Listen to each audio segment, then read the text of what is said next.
محبت بہت خوبصورت چیز ہے اگر ساتھ چلنے والا انسان نیک ہو۔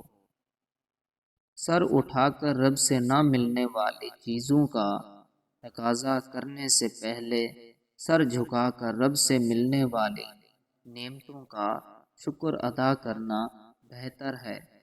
کسی کی زندگی سے نکل جانا یہ اور بات ہے، لیکن اپنی جگہ کو بڑی آسانی سے پر ہوتے دیکھنا بہت اذیت ناک ہوتا ہے۔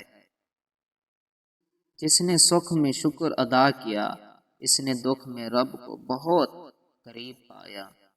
اگر کسی کی تکلیف دیکھ کر تمہیں تکلیف ہونے لگے تو سمجھ لینا کہ تم اللہ کے بنائے ہوئے بہترین انسان ہو۔ اخلاق ایک دکان ہے اور زبان اس کا تالا ہے۔ جب تالا کھلتا ہے تو پھر پتہ چلتا ہے کہ دکان سونے کی ہے یا کوئلے کی۔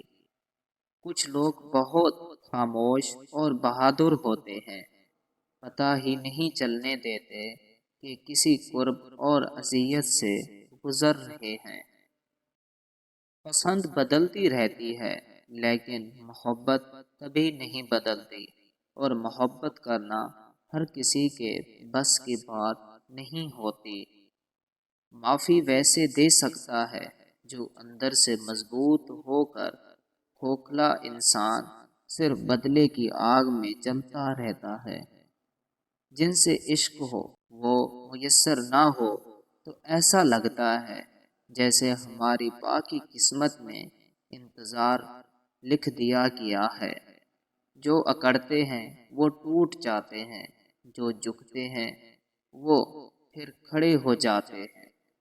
اگر نماز پڑھنے والے کو پتہ چل جائے کہ کسی رحمتوں نے اسے گھیر رکھا ہے تو وہ کبھی سجدے سے سر نہ اٹھائے۔ باکمال لوگ دوسروں کے عیب نہیں دیکھتے۔ جس عورت کے چہرے پر داغ دبے بہت زیادہ ہوں تو سمجھ جانا اس عورت کو پریشانیوں نے گھیر رکھا ہے۔ اس کو چاہیے کہ وہ روزانہ صبح نہار میں پودینے کا پانی پیے۔